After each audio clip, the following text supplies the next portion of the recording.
അസാധാരണം അമ്പരപ്പ്. ഇതായിരുന്നു നിയമസഭയിലെ കാഴ്ച. പതിവ് സമയത്ത് തന്നെ ഗവർണർ രാജ്ഭവനിൽ നിന്നിറങ്ങി. നിയമസഭയ്ക്ക് മുന്നിൽ ഭരണത്തലവനെ സ്വീകരിക്കാൻ പിണക്കം മറന്ന മുഖ്യമന്ത്രി പിണറായി വിജയനും സ്പീക്കർ എൻ ഷംസീറും പാർലമെന്ററി കാര്യമന്ത്രി കെ രാധാകൃഷ്ണനും എത്തി. വന്നിറങ്ങിയ ഗവർണർക്ക് പോലീസിന്റെ ആദരം.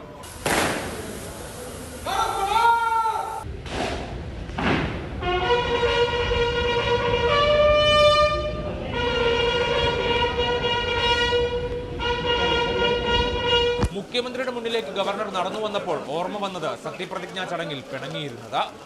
അതിനാൽ തന്നെ ബൊക്ക നൽകുമ്പോൾ ഗവർണറുടെ ശരീരഭാഷയിലായിരുന്നു എല്ലാവരുടെയും കണ്ണ്. മുഖ്യമന്ത്രിയിൽ നിന്ന് ബൊക്ക ഏറ്റുവാങ്ങിയെങ്കിലും വലിയ മൈൻഡൊന്നും ഗവർണർ നൽകിയില്ല. കഴിഞ്ഞ കുറെ കാലമായുള്ള പതിവ് ഗൗരവം മുഖത്ത്.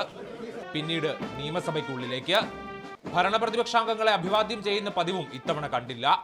ഡയസിലെത്തിയ ഗവർണർ ആദ്യവാചകം പറഞ്ഞപ്പോൾ സഭയിലെ 140 MLA-മാർക്കും അമ്പരപ്പ്. Honorable Speaker, Chief Minister, Ministers, Leader of the Opposition and members.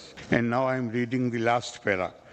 Let us remember that the great legacy lies not in buildings or monuments, but in the respect and regard we show to the priceless legacy of the Constitution of India and the timeless values of democracy, secularism, federalism and social justice, overcoming all the challenges that are thrown our way.